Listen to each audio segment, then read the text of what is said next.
Hello, everyone. Welcome to the Bay Area Content Marketing Meetup. Great turnout today. I think the topic is obviously very popular. We're going to talk about how to explain complicated things in a simple and effective way.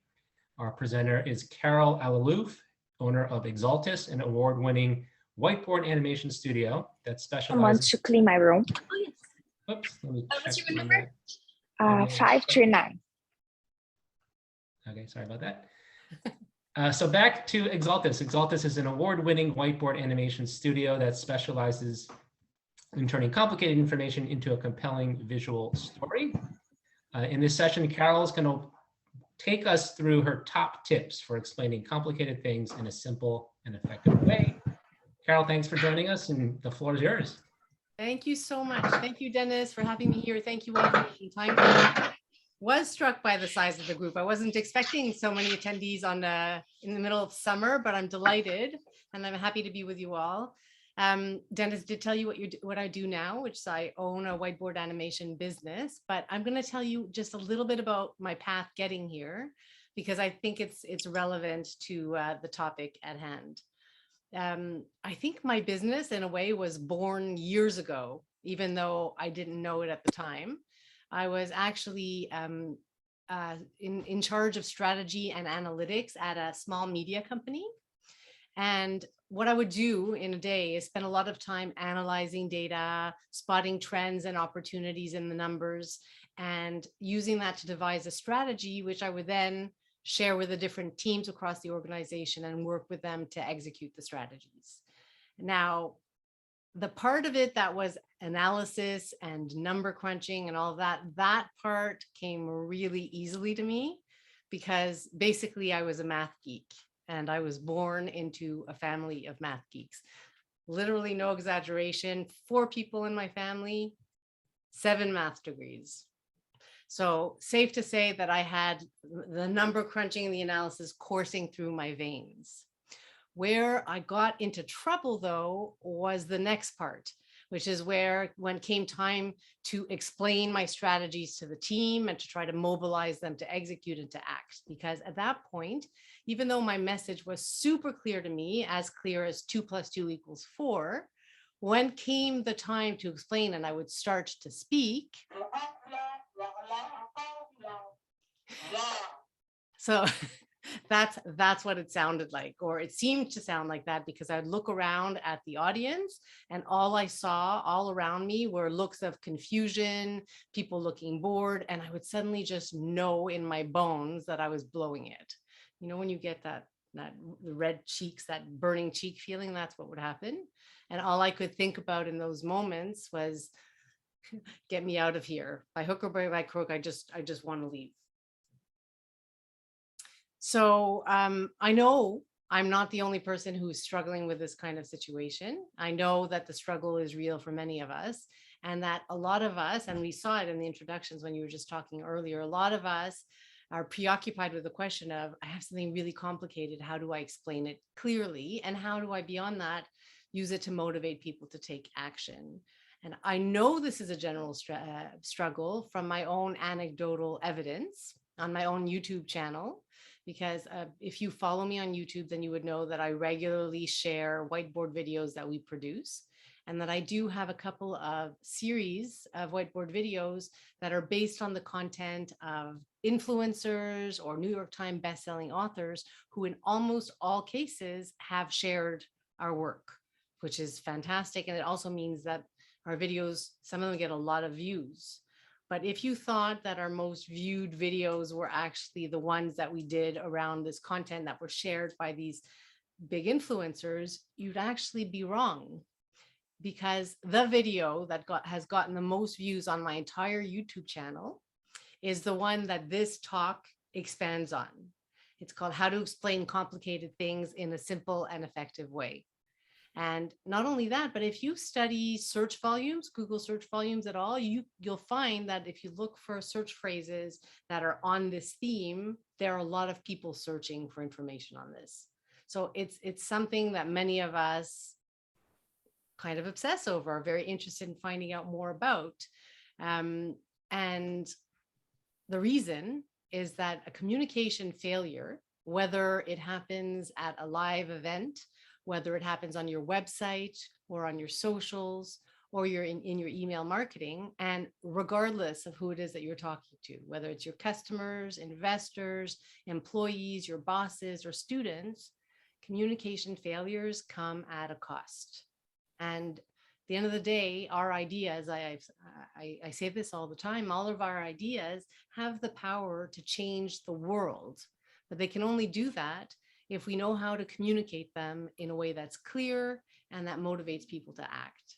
And the thing about great ideas is sometimes they're very complicated to explain. And so kind of have to figure out how to do that.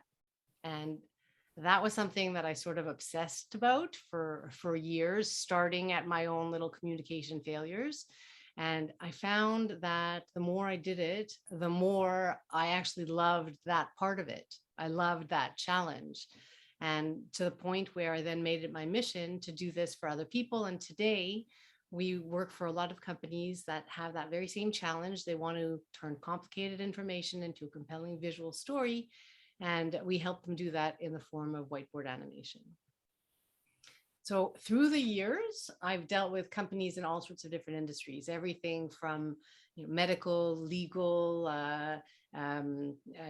different types of training like compliance training, ethics, science, all of these different topics. And even though the topics themselves are quite unrelated to each other, what I found was that I was drawing on the same techniques across all of these different topics to help me do it. And my goal today is to take you through my favorite 12 tips on how to communicate complex topics in a simple and effective way. Does that make sense for everyone? Does anybody have a question going in? Okay, then I'll keep going.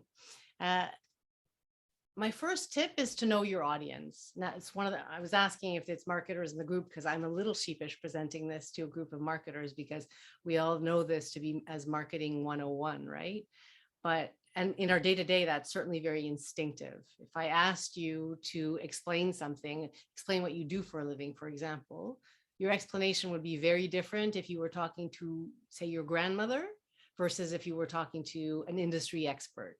So we kind of know to do this, but somehow when it comes to actually being in our professional day-to-day, we don't always do what we should, which is to consider our audience, what's their background, how much do they already know or not know on the topic, how much do they care and why, and how do they like to communicate? And we need to know these things and we need to adjust our communication accordingly, because if we don't, as Jaya Kunzo would say, we're just feeding salad to a lion, and you don't want to do that. So I'll give you, I've been trying to put a lot of examples in this presentation so that we get out of the theoretical and into the concrete. And I just had an example of a client that I worked with that exemplifies this perfectly. They hired us to do a whiteboard video so that they could communicate their ESG investment strategy. So environment, social, and governance. So those are factors that are non-financial, but that investors are increasingly using to make their investment decisions.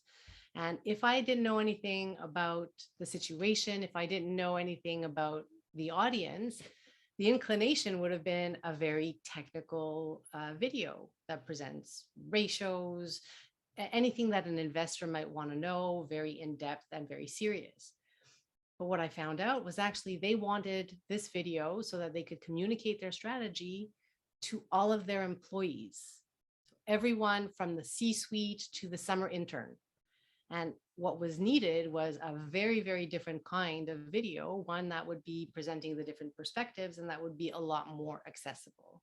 So those are the things that first and foremost you need to think about. I want to encourage you guys to jump in if you have any questions. It's no problem at all. Let's keep this interactive. My second point is to tell them why they should care. So you might know why your audience should care about what you have to say, but you should ask yourself, do they know why they should care? Because if they think that there's a good reason to understand what you're telling them, they'll pay more attention.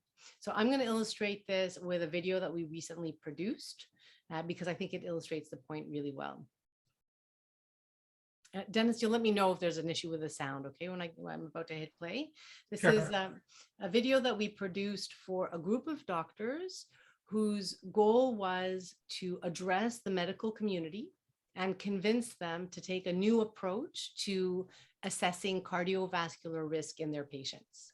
Okay, I'll play the snippet and we can talk about it. Why is that important? Because your patient's conventional lipid panel could show you a normal LDL-C mass, and you could decide that they present a low cardiovascular risk, even if they have a large number of very small LDL particles in the lumen of their arteries, which could get trapped in the arterial wall. Or conversely, their conventional lipid panel could show a high mass of LDL-C, and you could conclude that your patient presents a high cardiovascular risk, even if they have a smaller number of large LDL particles, which are less likely to get trapped in the arterial wall. So I realize you're not the typical audience necessarily for this video, but I think we can still make the point that in this case, I mean, we're talking to a group of physicians, a community of physicians who are no less resistant to change than the rest of us. And they've been doing things a certain way for years and years and years, and we're suddenly asking them to make a change. In order to create a certain openness to the idea, we have to explain to them why they should care. And in this video, what we were doing, setting a stage this way, was telling them, if you continue going the way that you're going, you're susceptible to make two very grave mistakes. You could be either alarming somebody and telling them that they present a cardiovascular risk when actually they don't, or worse yet, somebody could slip through the cracks who actually does need care. And when they're presented with that reality that they're at risk of making those mistakes, they'll be a lot more receptive to hearing the how and the details, etc. Does that make sense? I'm going to take that as a yes. Okay, so next is a 2-for-1. I'm going to present you with break it down and build it back up. So what we tend to want is for the audience to remember every detail of our explanations, but the more complex the information is, the less likely that is actually to happen. So you want to try to really break it down to what are the key points you want them to take away. So that comes to breaking it down to those key points, but then it's, and I'm sorry for the mixed metaphor, it's about taking those points and building up from one to the next until you've created your explanation. And it's just like a chain where the chain is just as strong as the weakest link, that your explanation, each point has to be solid so that before you move on to the next. Now, one thing about this point is, I find that a lot of people, when they have a mass of information that they need to present, they start with a mass and they try to cut until they get it down to a reasonable size into something presentable. And that's what I used to do also. My opinion is that you can often get much, much better results if you digest the content and then completely put it away. Start with a blank sheet of paper and start from there, building up your key points and the links from one to the other and building it up from there. My fourth piece of advice is to trim the fat. So we talked about identifying key takeaways. Now, how about the rest? So what I've learned is to resist the impulse to provide too much background, because when you add too much detail, you risk losing your audience in a fog of extra details that really only matter to you. And you're better off staying really tightly focused on the core subject and providing the background upon request. A lot of the times it's not trimming sentences that'll get you to something that's more palatable and digestible. You have to face the possibility of sometimes getting rid of entire sections and sliding them into the appendix. When I explain this to clients, they're not usually super open to the idea, although they do come around eventually. Sometimes, though, they don't come around to it because really all of the information is important, and it's this big, massive information, but none of it can be trimmed. And in that case, what I normally recommend is to parcel it out into smaller pieces. That's where series are your friends. So, for example, I had a mandate once with the Canadian Deprescribing Network out of the University of Montreal. And their job was to try to convince, again, the medical community to deprescribe drugs, prescription drugs after long-term use for a variety of different reasons. And because the information was so hefty, instead of creating one long video, we created a series of 4. One that would present the overview of the benefits of deprescribing and also how to overcome the general obstacles to deprescribing. And then the remaining 3 were the how-to for 3 different types of drugs: the opioids, sleeping pills, and proton pump inhibitors. And the result of having the series that they could self-serve, depending on what was interesting to them, made it a lot more easy to digest than having one long 12-minute video. My 5th tip is to hold their attention. So it's one thing to get your audience's attention. I like to start like presentations generally with a big bold number, something that will get their attention right off the bat. But getting someone's attention and holding on to it is a bit of a different thing. So, Bill Gates was actually famous for once releasing mosquitoes into a room when he was giving a presentation on malaria and trying to make a point. You don't have to take such drastic measures as releasing mosquitoes into a room, but the premise of creating a series of moments, whether it's in a live presentation or a live discussion or across your website or in your email communication, to just hold on to people's attention by creating one memorable moment and holding on to their attention from one moment to the next and the next. My 6th point is to let people reinforce their understanding. So we talked about how when you're explaining something complicated, you're building that explanation one link at a time. But your learning, our learning, everyone's learning is tied to confidence. We want to know that we understood the step before we're rushed to remember the next one. And especially when you're dealing with complicated subjects. So you want to give people the opportunity to cement their understanding after a complicated step. I like to do that with questions. You know, you can ask specific questions to your audience, ask them to answer by show of hands if it's a live presentation, or you could use, there are some tools available now that people are able to answer survey questions on their phone and you can display results on a live presentation. You can also ask hypothetical questions and just pause and let the audience come up with their own answers in their minds before you reveal your answer. And in other settings, there are other mechanisms, like for example, an FAQ section on a website. That's one of the roles that it fills, is to help them cement their understanding of the messages that you're sharing. Any questions, anyone? Okay. The 7th point is to tell stories. I mean, you guys of anyone have probably heard this advice a million times.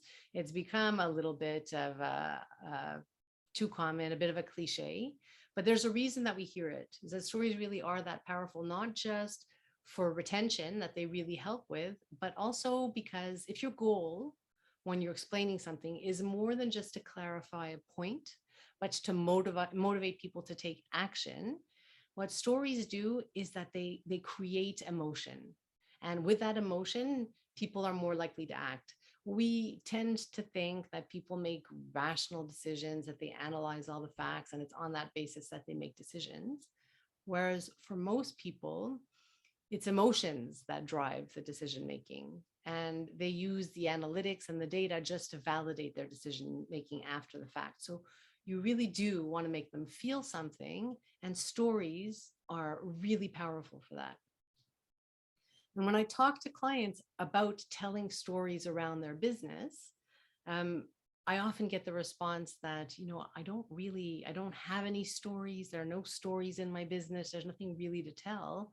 And I tell them what I'm going to tell you, which I'm willing to bet anything that there are so many stories, whether you're a solo business, whether you're in a big corporation, you work for the government, it's an association, whatever the type of business you're in, there are stories everywhere. And I won't take you through all of these. These are different, unless you tell me that there are specific things you want to hear about.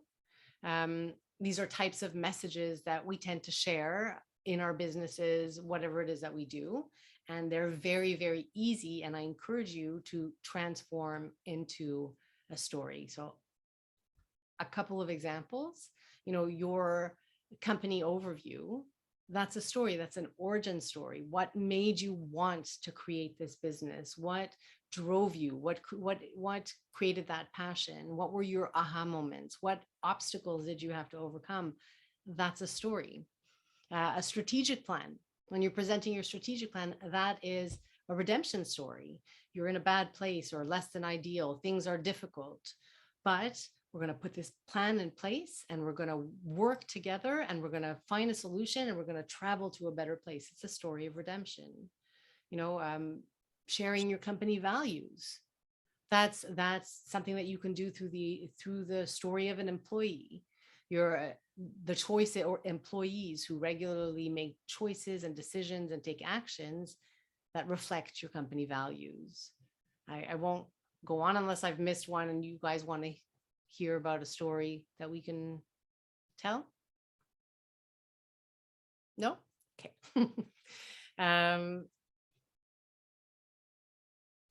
My 8th point is to use examples and analogies. So examples and analogies are really a great tactic to use when you're explaining something complicated, because when you're speaking in general sense, people can have a kind of vague understanding of what you're talking about, but examples and analogies really make it concrete and they bring the point home. They also are a shortcut. They make it a lot easier to explain something faster. So for example, and the reason that they do that, by the way, is that you're basically using the clarity around a familiar concept to explain a new idea. So when we were just introducing CRMs and people weren't very familiar with the term, poor conversion, for example, it was sort of new. People were discovering it for the first time. We equated it to a leaky funnel.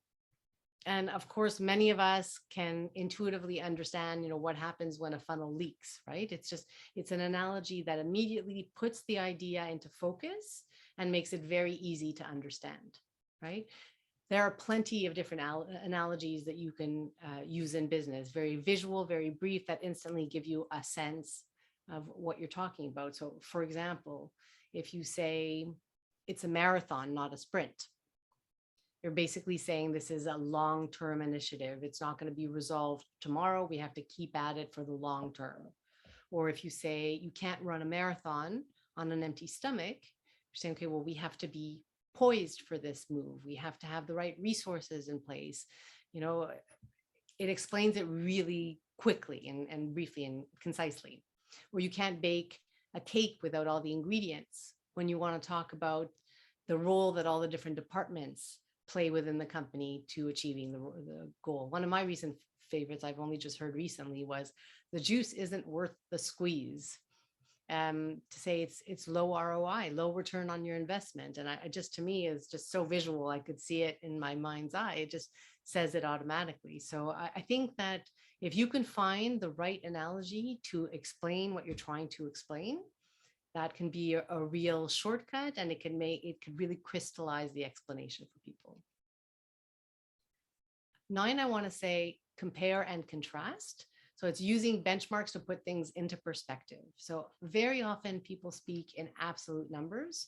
For example, if I pretend that you guys are shareholders wanting to or wanting to invest in my company, or shareholders of my company, and we're well into the fiscal year, and I tell you that we're currently sitting at 75% of our revenue goal. You might not have any idea if that's good or if that's bad. You might think that it's bad because it's not 100%. But if right next to this, I present another number that tells you at exactly the same time last year, we were only at 55% of where we ended the year. Suddenly, with this benchmark, you have a lot more context, and this data point, which was utterly meaningless beforehand, becomes meaningful. And that's the value of context and benchmarks. And I was just thinking that, over the past couple of years with the pandemic, we heard a lot of numbers being shared without context, like, oh, there were 500 cases yesterday. Is that good or bad? Well, that's not going to be good. But how bad is it?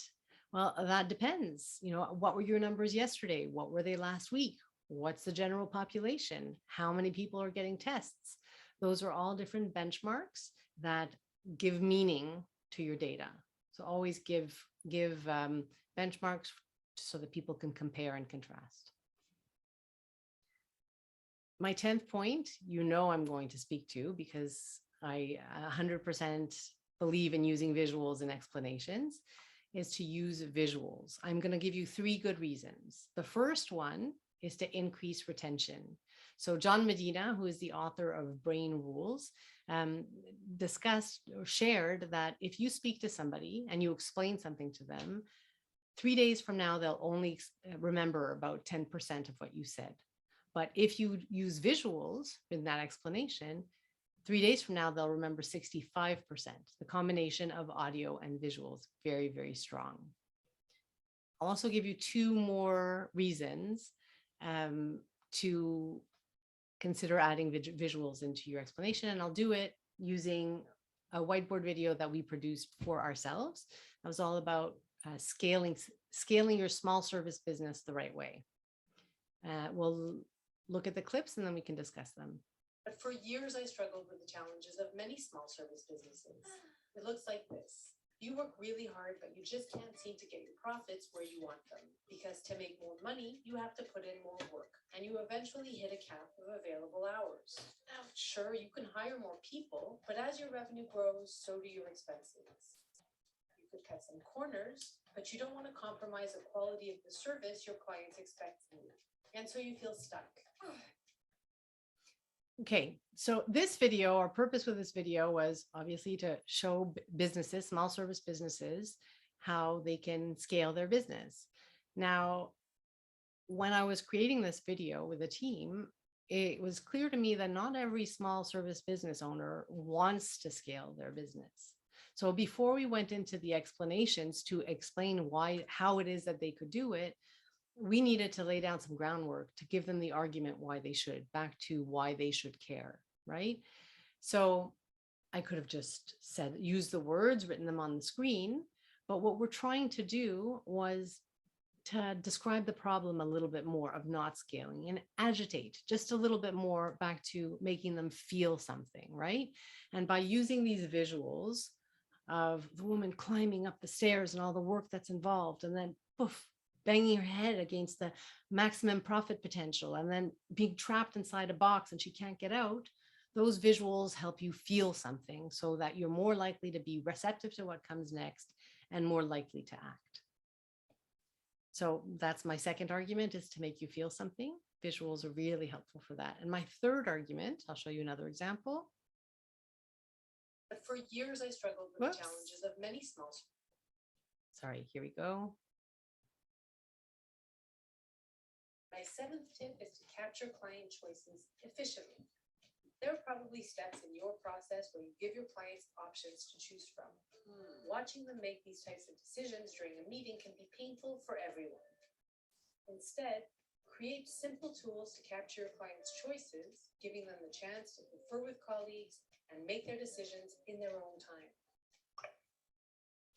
Okay, so the role of visuals in this example, we talked about how examples take an explanation from being vague and ambiguous and make it more concrete and actionable. So I wanted to include an example to illustrate the point that we were making, that it's better when you're capturing choices to do it so that we're not all waiting for the person to make the choice, and they can have an offline tool to do it more easily. Having that example of a font, a specific font being selected and using an online form instead does that. It makes it a lot more concrete. But if you notice, the word font was never uttered in the actual script of the video. It was never mentioned once. But so thanks to the visuals, because we were showing, not telling, we were able to add the example to the general explanation in the audio and clarify the point without adding to the length. Back to a picture's worth 1,000 words. That's what visuals do, is they let us pack a punch. They let us be more concise in our explanation without losing effectiveness. My 11th point, second to last, I'm going to let this guy tell us. If you can't explain it simply, you don't understand it well enough. Thanks, Einstein.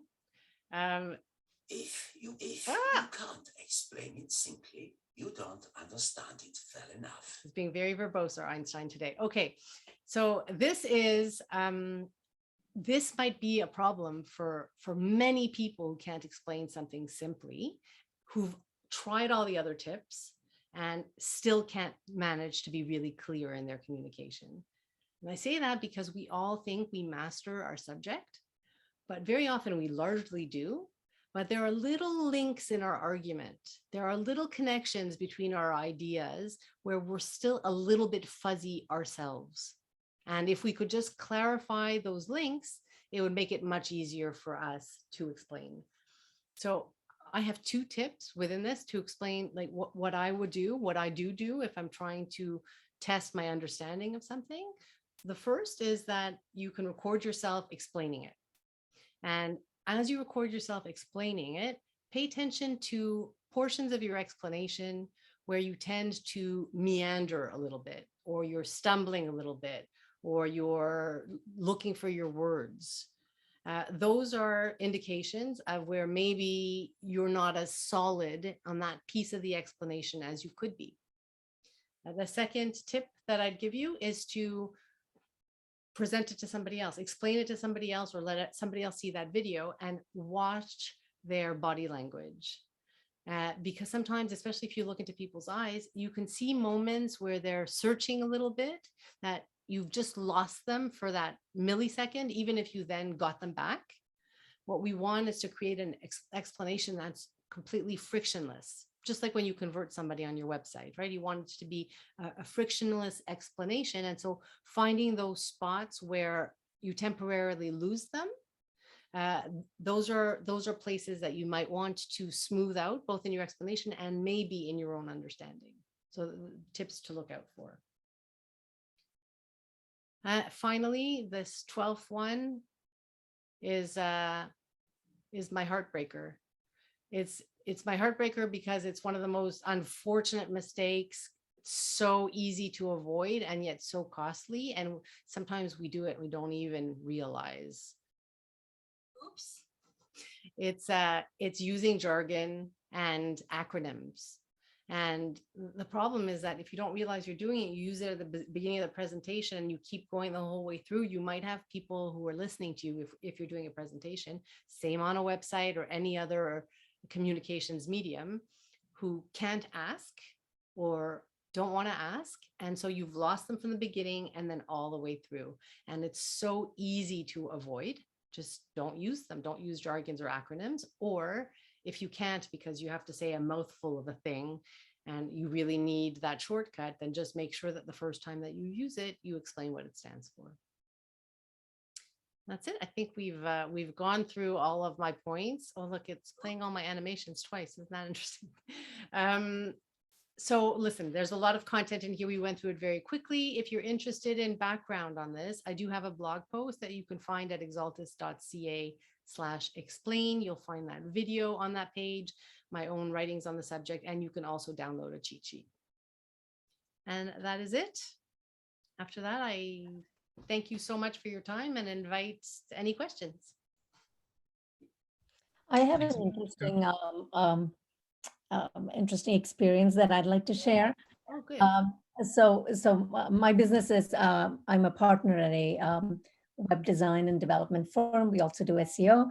So there was this one time, and most of the time this works, or especially with women, this analogy works. So people always want to know what's the difference between SEO and PPC. And so especially if it was a woman, I would generally say, it's like wearing a Spanx is like doing PPC, and then you go to the gym every day and get better and get in better shape, and that's SEO. And I just made the mistake of saying that to a man just a few days ago, and he just gave me the look like, what are you talking about?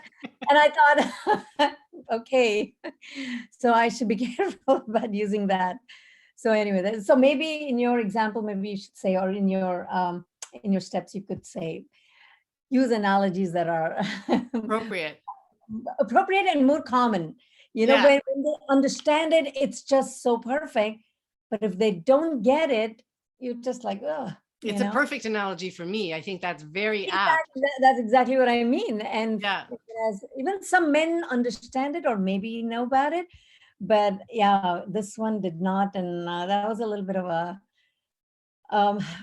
time when I had to regroup and explain myself. So anyway, I just thought that would be kind of funny for you. Yeah, I love that. That's a great one. Uh-huh. Anybody else? Comments, questions? I have a question, Carole. Yes. This is Roy.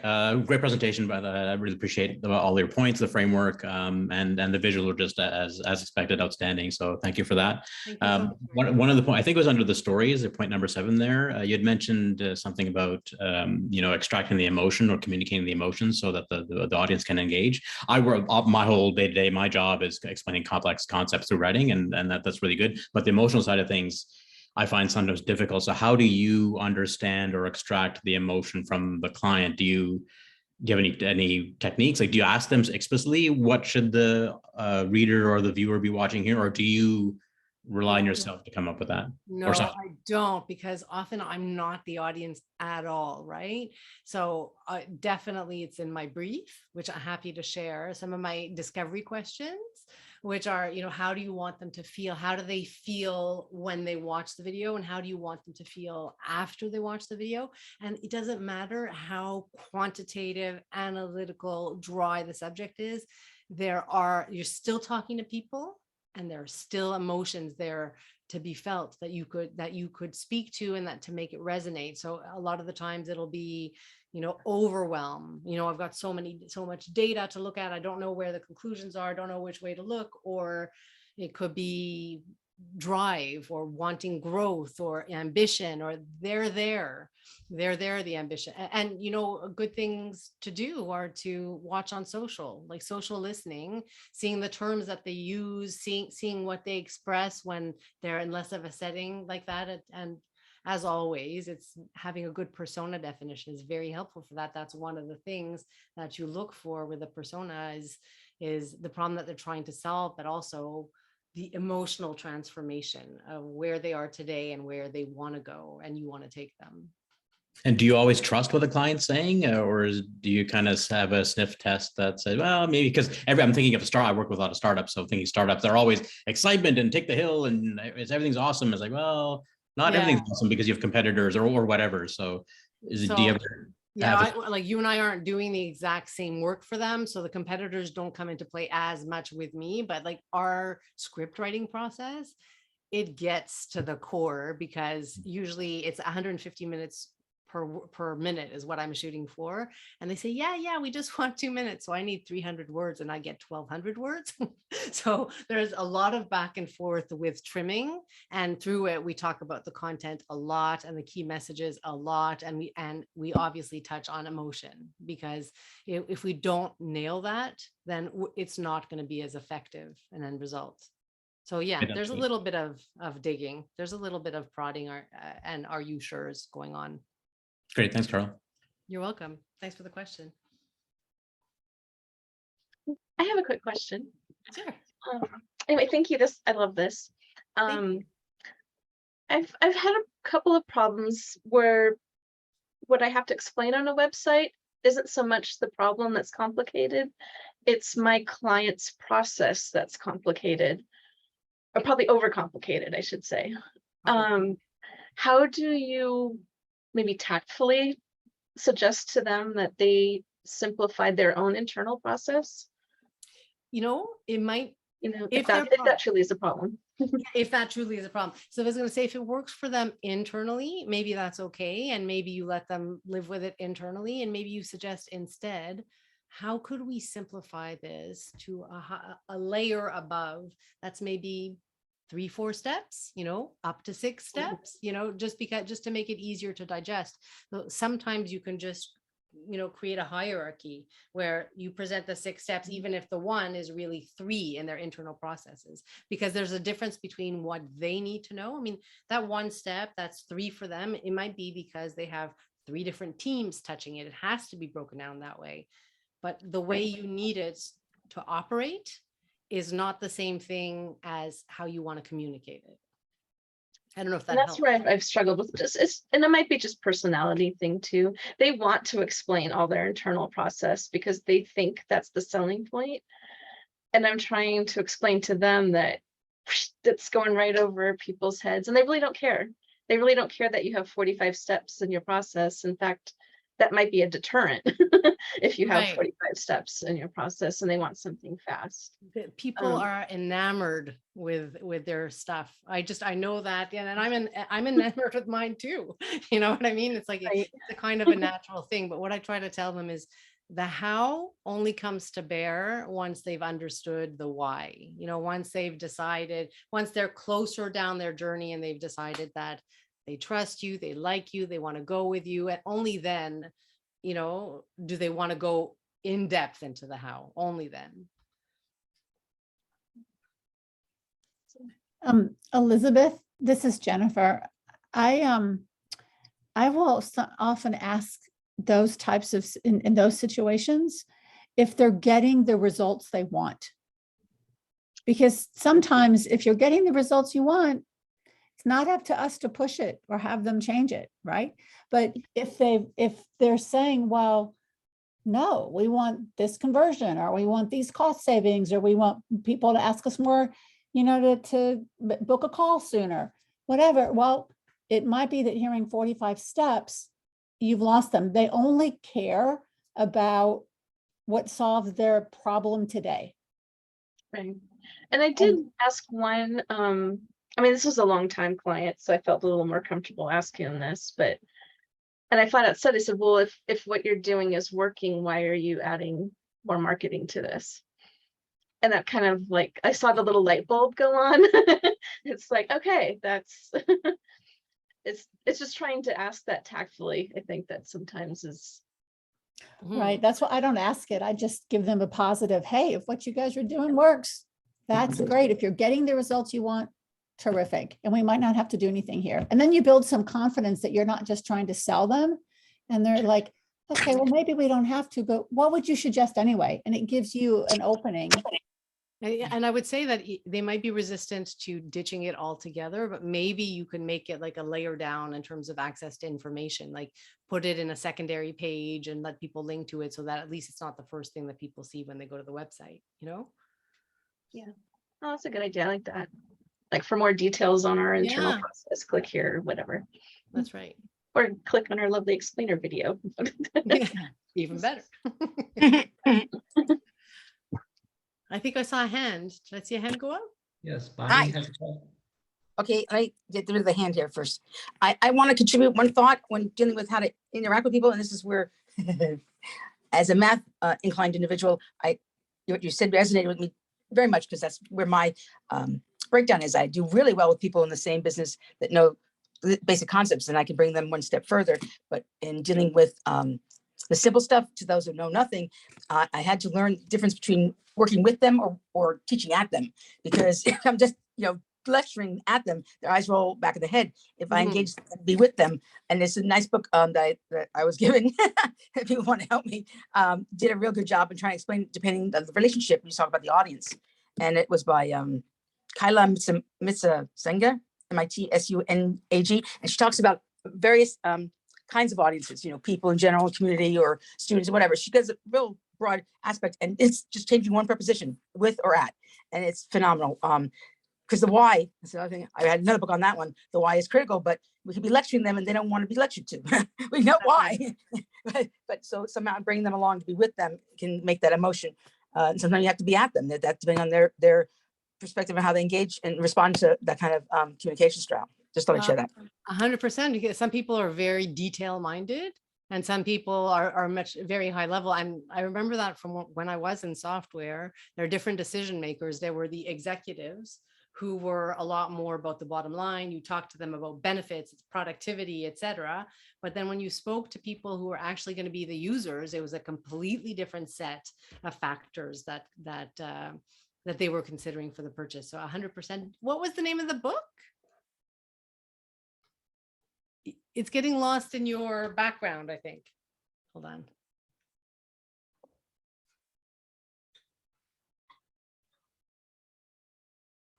I can't see it and I can't see you anymore either.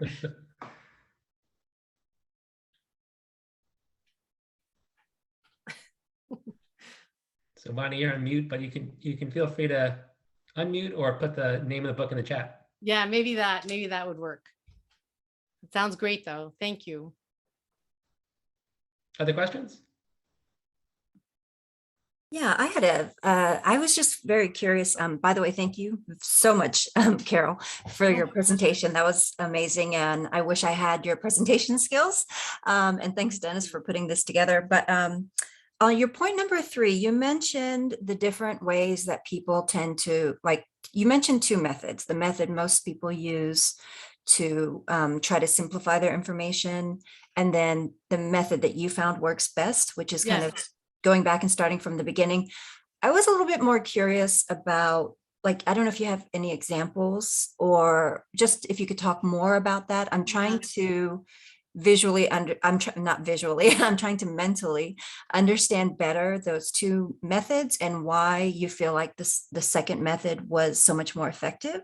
I just didn't know if you had any more information you could talk on that. I can give you an example of a client that I worked with who gave me hundreds of pages to go through, and it was an important client. It was a government client, and I really wanted to get it right, so I didn't push them too much on providing me something tighter.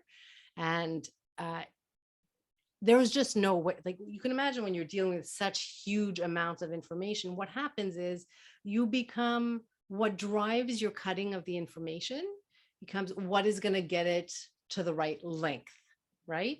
And so you're cutting, and there's a whole block. Is this really important? You're holding the wrong lens in your decision making. You're just focusing on shrinking it to size. But maybe what you're left with is not really the story you want to tell. You're not putting the emphasis in the right place. You're not leading them. I always imagine when whether it's a presentation, whether it's a video, I'm imagining that I'm here and you're there and you're the person that I'm talking to, and this is where you're at right now, and this is where I want to take you, and what do you need to know when to get here, okay, and in what order. And that's a strategic decision that you need to plan that and to focus on, like what I was saying, what are the key takeaways, what is the path you want to take them on, and leading them from one step to the other. And you can do that much better when you've got the information in here and you're building it up in that direction than when you're staring at hundreds of pages and just thinking, I have to somehow get this down to 1,000 words. I don't know if that helps at all. It does. Yeah. I think I understand a little bit better what but would you still have to read through all those pages? Like, okay, you still that's a really good question. That's a really good question. I did not read 200 pages. I did not. Okay, so that very good question, because I actually had a discussion with a client first, again, back to the discovery brief, where you do ask them to just questions like, what are the key takeaways that you want the person, the viewer, to leave with? What are myths that you want to bust? What are like major conclusions? What do they think now? What is their biggest reticence to doing blah blah blah? What is your objective for this video? So you do go in, like, do you ever read the questions at the back of a book before you read the book, if you're going to do a book club, or when you were studying for exams? It's a bit like that. You go in having a very, very rough idea, but you do that so that when you read the 200 pages, you are able to say, yeah, okay, that doesn't matter, or that doesn't matter, or that doesn't matter. So no, I did not read every word of the 200 pages. Does that help? It does. It does. And I think it's also interesting just to see what your approach was with them when they handed you all those pages. Yeah, but I can't do that every time. I promise you. I cannot do that with every client. That would kill me.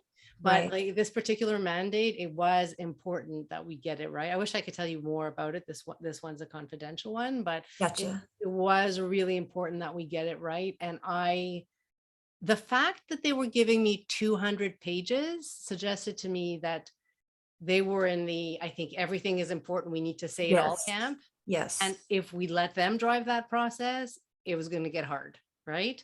And I knew that it would just be easier if I took the wheel and I came back to them and say, I think this is the story. There were still a couple of iterations, but it was actually much faster that way than it would have been the other way around. I know it. Okay. No, that's great. That's a fantastic answer. Thank you so much. My Just really pleasure. appreciate the information. Yeah. Anyone else? We have time for one more question. So who got one?